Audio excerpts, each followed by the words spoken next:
انا لسه في الكليه وبتدرس الادب الانجليزي، وهي قاعده مع صاحبتها في نفس البيت. صاحبتها هي كمان في الكليه بس بتدرس صحافه. صاحبتها بقى كان عندها لقاء صحفي مع بيزنس مان جامد جدا، بس حظها الوحش بقى ان جالها برد وكانت تعبانه فمش هتعرف تروح الميعاد ده، واللقاء ده لو ضاع هيبقى خلاص كده مش هيتعوض تاني. فقالت لآنا ان هي تروح مكانها وتعمل المقابله دي. كتبت لها كل الحاجات اللي هي عاوزه تسالها له، وقالت لها اساليه وخليه يجاوب على كل الاسئله دي. هتعرفي تعملي كده ولا الموضوع هيبقى صعب عليكي وهتكسفينا؟ قالت لها خليكي بس في الاكل اللي انت بتاكليه وكلي حلو عشان تخفي وتبقي كويس، وما تقلقيش انا هظبط لك الدنيا. خلاص هي كده وصلت المكان اللي هتقابل فيه جري، ده صاحب الليله دي كلها والبيزنس مان اللي هتعمل معاه اللقاء. واول ما وصلت في الميعاد بتاعها قالوا لها اتفضلي ادخلي مستر جري مستنيكي. دخلت وفي البدايه كانت قلقانه جدا، بس ابتدت ان هي تفك وتتكلم معاه. هو كان قاعد على المكتب، بس لما شافها قلقانه جامد كده جه قعد قصادها وابتدى يتكلم معاها ويطمن، وسالته الاسئله اللي صاحبتها كاتباها. قعدت بقى تساله وبتقول له انت ازاي عملت الشغل بتاعك ده وكده، ووصلت للي انت فيه دلوقتي وانت لسه شاب وفي وقت بسيط يعني. فقال لها ان مفيش حد ساعده وهو كان دماغه في الشغل والبيزنس وعمل نفسه بنفسه. وسالته باقي الاسئله اللي صاحبتها كانت كاتباها. في وسط الكلام كده قال لها انت بتحبي الصحافه من زمان يعني عشان كده بتدرسيها دلوقتي؟ عشان كان مفكرها ان هي صاحبتها اللي بتدرس صحافه، صاحبتها هي اللي كانت المفروض تيجي تقابله.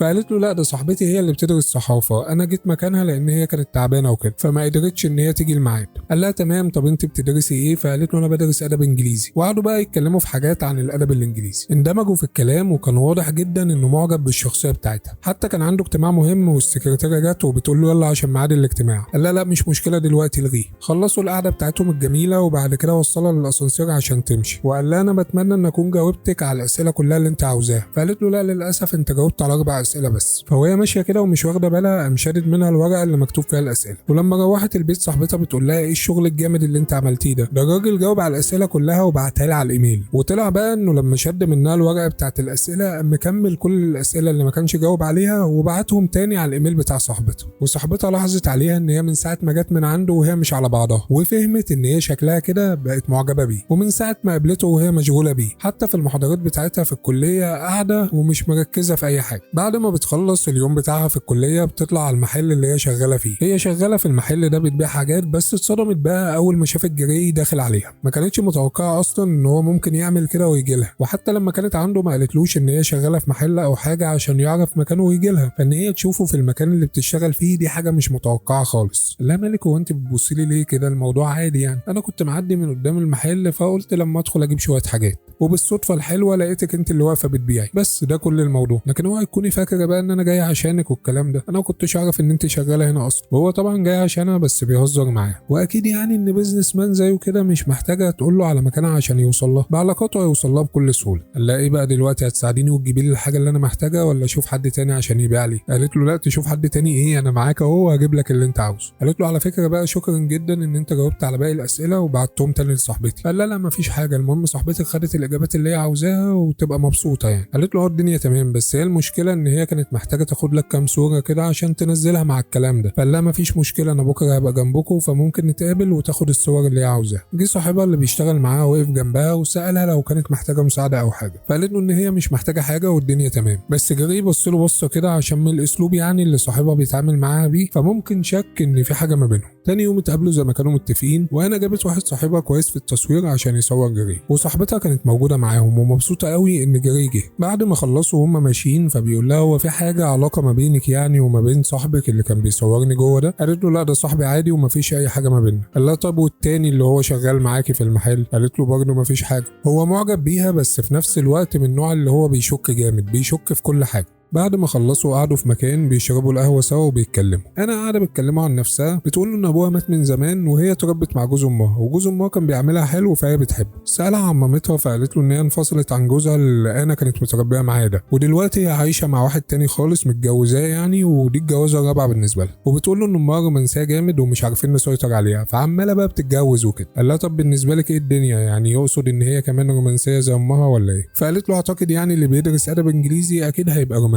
وكان قاعد بيسمعها وما بيتكلمش قوي. فقالت له مالك في ايه، هو في حاجه ضايقتك في جلسه التصوير اللي احنا عملناها دي؟ بس فجاه كده لا مش هينفع، انا مش الشخص المناسب اللي انت ممكن تعجبي او ترتبطي بيه. وقام قايم عشان يمشوا. انا بقى قلقت جامد وبتحاول تعرف في ايه ماله، فبتقول له انا عملت حاجه ضايقتك مني؟ طب انت ليك جيرل فريند او في واحده بتحبها؟ فقال لها انا ما بهتمش بالحاجات دي دلوقتي. وهي بتكلمه كده ومش واخده بالها كان في عجله هتخبطها، بس جري لحقها وقعد يبص في عينيها وواضح انه حبيبها ومعجب بيها، بس قال لها ان حياته ملخبطه لخبطه وهي مش هتبقى مبسوطه معاه، ومن الاحسن ان هي تبقى بعيده عنه. فطبعا زعلت من الكلام ده وخدت بعضها ومشيت. بالليل نزلت مع صاحبتها وكان معاهم ناس اصحابهم تانيين وقاعدين سهرانين في مكان، بس عشان كانت متضايقه من اللي حصل مع جري وكده فشربت جامد، واكيد دماغها باظت من كتر الشرب اللي عملته ده وهي مش في وعيها 100% دلوقتي. سابت اصحابها ومشيت، وقفت لوحدها في جنب كده وطلعت التليفون بتاعها وكانت هتمسح رقم جري، بس بدل ما تمسح الرقم بتاعه غيرت رايها واتصلت بيه. اول ما كلمته فهم من صوتها واسلوبها في الكلام ان هي شاربه جامد ومش في وعيها، وقال لها ان هي دلوقتي لازم تروح البيت عشان محتاجه ترتاح. قالت له انت مالكش دعوه بيا، مش انت قلت ان كل واحد يبقى في حاله وان انت مش الشخص المناسب، ولا انت عاوز تتحكم في كل حاجه وخلاص؟ يعني شويه تقول لي تعالي نشرب قهوه ونقعد مع بعض ونتكلم، وشويه تقول لي بعيده عني وما تكلمنيش تاني وانا مش تحت امرك في اي وقت. وقامت قافله السكه في وشه. صاحبها جه وجاب لها الجاكيت بتاعها وحاول انه يحضنها، بس هي قعدت بقى بتحاول تبعده عنها، وفي اللحظه دي جري جه وزقه وخلاه انه يبعد عنها. جري خدها وقاعدين بقى بيرقصوا مع بعض وبيتكلموا، وقال لها ان اخوه جه معاه ودلوقتي هو قاعد مع صاحبته، وشكلهم كمان خدوا على بعض هما الاثنين. بس فجاه وهم واقفين بيتكلموا انا اغمى عليها وجري لحقها. بعد كده خدها معاه الاوتيل اللي هو نازل فيه وخلاها تبات في الاوضه بتاعته، وهي اول ما صحيت ما بقتش فاهمه ازاي جت هنا، لان كان اغمى عليها بالليل فجاه فلسه مش مستوعبه ايه اللي بيحصل. وبتبص كده لقت جري موجود معاها في الاوضه وكان بيحضر لها الفطار عشان تاكل، وقال لها ايه بقى اللي انت بتعمليه في نفسك ده؟ تفضلي تشربي جامد كده لغايه ما تفصلي خالص ويغمى عليكي، بس مش مشكله، اهم حاجه دلوقتي انت بقيتي عامله ايه؟ فقالت له تمام انا حاسه ان انا كويس. وجري فاهم كويس السبب اللي خلاها تعمل كده في نفسها، وان هي زعلت منه لما قال لها مش انا الشخص المناسب اللي انت ممكن ترتبطي بيه، عشان كده جالها وخدها تبات معاه في الاوتيل لانه قلقان عليها وزعلان من نفسه لما شافها ان هي وصلت للحاله دي بسببه. فاعتذر لها على الكلام ده وقال لها ان هي ما تزعلش وكده. قالت له تمام بس انا لسه مش فاهمه انت ليه جبتني هنا وما ودتنيش البيت.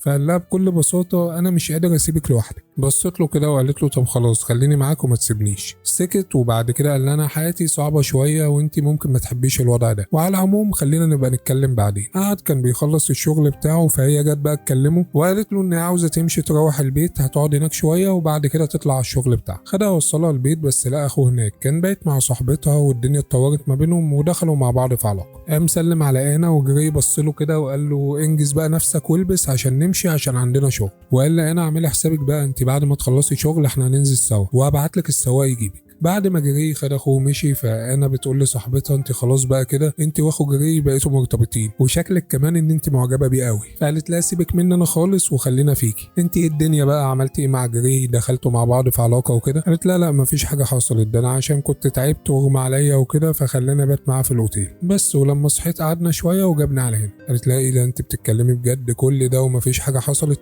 يعني قصدها ان هم خدوا وقت جامد لان هم الاتنين معجبين ببعض ولغايه دلوقتي مفيش حاجه ما بينهم. بالليل لما انا خلصت الشغل وطلعت لقيت السواق بتاع جري مستنيها وخدها وداها الشركه عند جري وطلعوا بالاسانسير لغايه السطح. ولما طلعت فلقيت جري مستنيها جنب الهليكوبتر بتاعته، فتح لها الباب وركبت بس هي قاعده كده مش فاهمه ايه اللي بيحصل، يعني الموضوع كله جديد عليها عشان هي مش متوقعه ان حاجه زي كده تحصل. فجاه لقيت نفسها هي وجري بس كده وقاعدين جوه الهليكوبتر وبصت له بتقول له هو انت اللي هتسوق الطياره دي؟ ما ردش عليها، بص لها بس كده وضحك. قاعدة بقى مبسوطة قوي وعمالة بتتفرج على الدنيا من فوق ومش مصدقة نفسها. هما دلوقتي في طريقهم مسافرين مدينة تانية وهيقعدوا في البيت بتاع جري اللي هناك شوية. وصلوا خلاص ولما دخلت وشافت البيت بتاعه فلقيته حاجة جامدة قوي، وشافت كمان ان في بيانو كده شكله حلو موجود، فجري قال لها انه بيحب يعزف عليه. قعدوا مع بعض وقال لها بصي في البداية كده احنا لو هنرتبط يعني فهيبقى في عقد ما بيننا والعقد ده لازم توقع عليه. فقالت له بتاع ايه ده؟ قال لها هو في تفاصيل كتير انت هتبقي تقريها بس اهم حاجة فيه ان انت ما ينفعش تتكلمي عن حياتنا مع اي حد،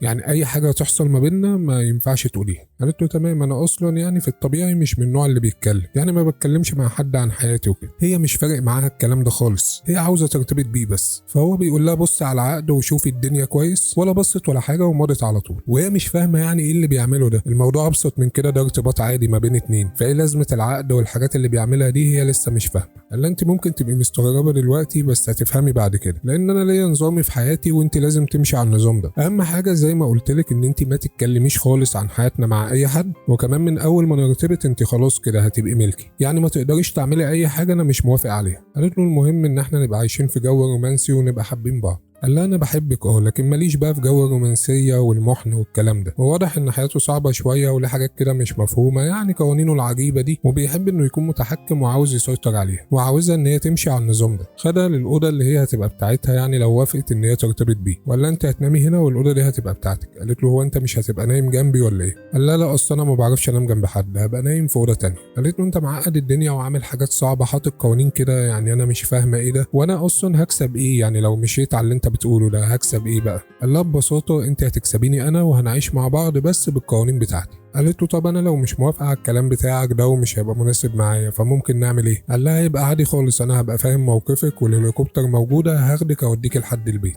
وهي مش عاوزه تمشي لانها بتحبه وعاوزه تكمل معاه، فدماغها شغاله دلوقتي وبتحاول تفهم الكلام اللي هو بيقوله. قال لها كان لازم اتكلم معاكي كده عشان اوضح لك كل حاجه ونبقى بنتعامل مع بعض بصراحه من البدايه، فما ترديش عليا دلوقتي، خدي العقد معاكي البيت واقريه كويس وبعد كده بقي قولي لي انت عاوزه تعملي ايه. بعد كده جري كان قاعد بيعزف على البيانو ومقضيين وقت حلو مع بعض، وخلاص هي انا كده باين عليها ان هي عاوزه تكمل معاه، فدخلوا مع بعض في علاقه وفضلوا بقى سهرانين وقضوا الليله كلها سوا. والعجيب بقى في الموضوع ان جري نام جنب انا من اول ليله مع بعض، ودي اول مره تحصل لان هو مش متعود انه بينام جنب حد. ولما صحيوا انا وقفت في المطبخ حضرت الفطار وقعدوا كلوا مع بعض، وهم قاعدين بيتكلموا فبتقول له انت دخلت في علاقه مع كام واحده قبل كده؟ قال لها مع 15 واحده. اكيد اتصدمت من الرقم اللي قاله ده وقالت له انت كده عملت علاقات كتيره قوي يعني. قال لها تمام انا كلمتك بوضوح من الاول وقلت لك يعني لو مش عاجبك النظام ده او مش هتعرفي تتاقلمي مع الحياه بتاعتي فعادي جدا ان انت تقولي لي لا خلاص مش هنكمل مع بعض. هم قاعدين امه جت فطلع عشان يشوفها وشكله كده ما كانش عاوز يقابلها وبيتكلم معاها باسلوب اي كلام يعني مش حلو قوي.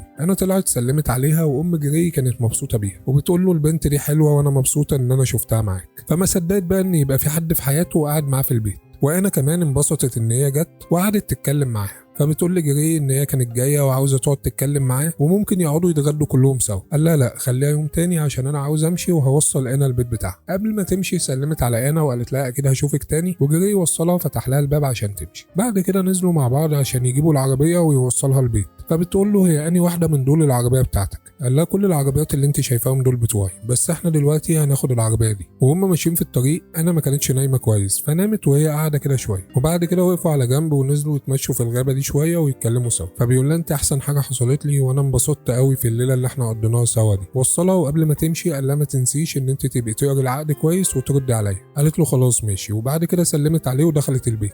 اول ما دخلت لقيت ان في واحد جايب لها لابتوب وعاوزها ان هي توقع بالاستلام. جري هو اللي بعت لها اللابتوب ده وعامل لها مفاجاه عشان اللاب بتاعها بايظ وهو عاوز يكلمها في الشات على النت وكده، فجاب لها اللاب ده عشان تستخدمه ويتكلموا سوا. صاحبتها بتقول لها انا هنزل دلوقتي بس اكيد لما اجي عاوز اسمع كل حاجه بقى حصلت ما بينك انت وجري والموضوع وصل لفين. هي طبعا مش هتقول لها حاجه عشان جري كان قايل لها ما تتكلمش مع حد او تحكي اي تفاصيل بتحصل في حياته. صاحبتها شافت العقد اللي هي ماسكاه في ايديها وسالتها ايه ده، فانا توهت كده وقالت لها لا دي شويه حاجات كنت كاتباها عشان الدراسه في الكليه. دلوقتي انا قاعده بتقرا العقد اللي جري مديهولها وبتشوف التفاصيل والحاجات اللي مكتوبه. بقالهم فتره ما بيتقابلوش خالص وكل واحد مركز في حياته وفي شغله، وانا الفتره دي حققت نجاحات كويسه في الشغل وفي الدراسه. انا خلصت الدراسه كده خلاص وهي دلوقتي موجوده في حفله التخرج بتاعتها في الكليه، وجري جالها عشان لازم يبقى جنبها في اليوم ده. هو بقى عشان شخصيه معروفه فطلعوه يقول كلمتين عن النجاح وازاي انه حقق نفسه في السن الصغير ده ووصل لكل اللي هو فيه دلوقتي. هي ما كانتش تعرف خالص انه جاي، بس لما شافته انبسطت قوي وهو بيسلم عليها كده فبيقول لها انت عملت ايه بقى في العقد اللي انا اديتهولك وهترد عليا امتى، لان انت لغايه دلوقتي ما قلتليش اذا كنت موافقه ولا لا.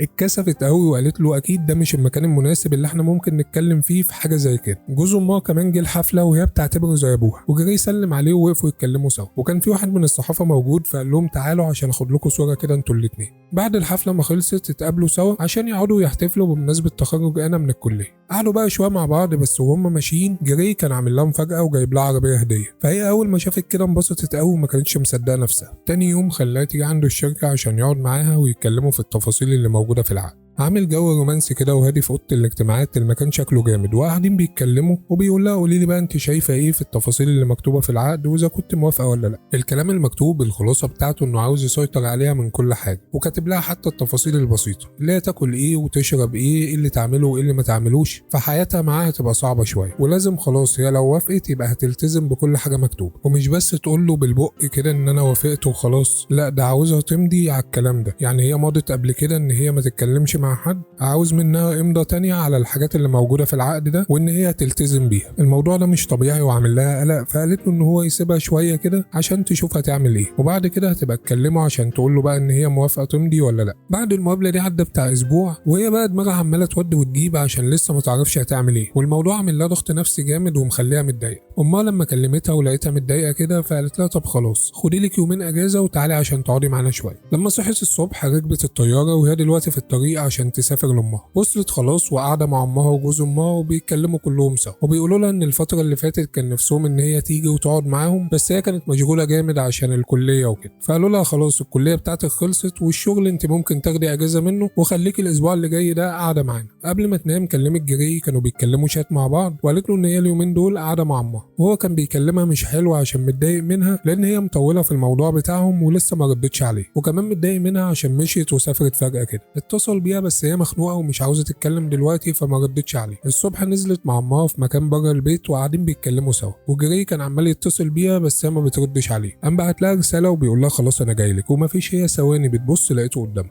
فبقت قاعدة كده فاتحة بقها ومش مصدقة ان هو جه بالسرعة دي. سلم على مامتها وقال لها انا مبسوط ان انا شفتك. قالت له انا كمان مبسوطة والله، بس هدخل الحمام واجيلكوا تاني. وبهدوء كده قامت ساحبة نفسها وسايباهم عشان يقعدوا يتكلموا ويبقوا على راحتهم في الكلام. قال لها بصي عشان تبقي فاهمة دلوقتي انا مش جاي اتكلم معاكي في اي حاجة بخصوص العقد، انت بس وحشاني فجيت اشوفك واقعد معاكي شوية. قال لها قومي يلا تعالي، وخدها معاه في العربية وبيقول لها انا عامل لك مفاجأة. فقالت له ما كفاية بقى المفاجآت بتاعتك دي، قصدها ان المفاجآت بتاعته بتبقى حاجات عجيبة ومش مفهومة زي موضوع العقد ده مثلا. لا بس لقيت المرة دي ان المفاجأة حلوة فعلا. هو خدها مكان كده كله طيارات وركبوا طيارة شكلها جامد، وهي كان باين عليها ان هي مبسوطة قوي بالوقت اللي بتقضيه معاه ده. بعد ما خلصوا كانوا واقفين بيتكلموا سوا، جري جاله تليفون من الشغل بيقولوا له انت لازم تيجي دلوقتي عشان في حاجات مهمة محتاجينك فيها. فقال لي انا معلش بقى انا كنت عاوز اقعد معاك اكتر من كده، بس انت شايفه اهو كلموني عشان الشغل، وعلى العموم خليك انت يومين كده قاعدة مع مامتك عشان مزاجك يبقى احسن، ولما تيجي هنبقى نتقابل. قعدت لها بتاع يومين كمان وخلاص بقى سلمت على مامتها وسافرت. بالليل بعد ما وصلت راحت لجري البيت عشان يقعدوا سوا، قاعدين بيتكلموا بس انا زعلانه جامد لان جري كل اللي بيفكر فيه انه يعمل معاه علاقه وخلاص. فبتقول له العلاقه مش كل حاجه، في حاجات احسن من كده. هي بتحبه فعاوزه تعيش معاه جو رومانسي بس هو ملوش في الكلام ده، وهو مفيش فايده، عاوزه تمضي على عقد عشان يسيطر عليها ويمشيها على مزاجه. وكل ما بتقول له انا هستفيد او هكسب ايه من العقد ده فبيقول لها انت هتكسبي ان انت تبقي معايا. قالت له طب دلوقتي انا لو عملت لك اللي في دماغك ووافقت على الكلام ده وجيت عملت حاجه غلط بتخالف اللي مكتوب في العقد، فساعتها انت ممكن تعمل ايه يعني؟ فقال لها يبقى في عقاب. قالت له تعاقبني ليه اساسا؟ يعني انا بحبك وعاوز اعيش معاك بمزاجي وحياتنا تبقى بسيطه كده والدنيا ما بيننا تبقى ماشيه بشكل طبيعي، فايه لازمه الكلام اللي انت هتعمله ده كله؟ لا انا مش موافق على الكلام ده. واللي بيعمله ده ممكن عشان عنده مشاكل نفسيه من مواقف حصلت له زمان لما كان صغير فاثرت بقى على الشخصيه بتاعته وخلت عنده يبقى في صعوبه في التعامل مع الانسانه اللي هيرتبط بيها. وعشان المشكله النفسيه دي فهو عاوز يبقى بيحس بقيمته، عاوز واحده يمتلكها وتعمل اللي يقول لها عليه، ولو ما عملتش كده هيعاقبها وممكن يضربها كمان. خلاص بقى هو مصمم على اللي في دماغه، انا مش موافق على الكلام ده، فسابته ومشيت. بيبص لها كده ومش عاوزه تمشي، وهي اصلا مش عاوزه تمشي وعاوزه تكمل معاه، بس الحاجات اللي في دماغه دي هي اللي مبوظه الدنيا ما بينهم. ده كده كان ملخص الجزء الاول من سلسله افلام 50 شيدز، والجزء الاول ليه اسم كمان 50 شيدز اوف جراي. الفيلم ده نزل سنه 2015 وهو من نوعيه الافلام الرومانسيه اللي فيها دراما. ومعلش يعني استحملني في اللي هقوله لك ده، بس بلاش خالص ان انت تشوف النسخه الاصليه من الفيلم لان الدنيا هناك مليطه ومليانه مشاهد ملهاش لازمه. فلو انت اصلا كنت عاوز تتفرج على الفيلم عشان القصه الرومانسيه، ادينا عملنا لك الملخص اللي فيه القصه الرومانسيه بشكل نضيف. ويا ريت بس الفيلم فيه مشاهد مش كويسه، لا ده كمان هم عاوزين يوصلوا افكار معينه للناس الطبيعيه اللي بتتفرج، يعني عاوزين يشوهوا كده دماغك الطبيعيه ويوصلوا لك حاجات معينه، وحاجات بقى ضد الفطره لاي حد طبيعي. والفكره الوحيده اللي مسيطره اصلا على احداث الفيلم مش الرومانسيه والكلام ده، لا ده هم بيتكلموا عن واحد عنده مشاكل وليه ميول مش طبيعيه في العلاقه. وكده الفيلم لسه ما خلصش وليه جزئين كمان. قول لنا بقى في التعليقات لو حابب ان انت تشوفهم عشان ان شاء الله نعمل لهم ملخصات بشكل نضيف زي ما عملنا الجزء الاولاني كده. واهم حاجه انك تشترك في القناه وتفعل الجرس عشان اي ملخص جديد يوصل. ولو انت على الفيسبوك اعمل فولو للصفحه وخليك متابعنا هناك كمان. حبيب قلبي ان شاء الله اشوفك في ملخص جديد، واحلى سلام عليك يا بشواتي.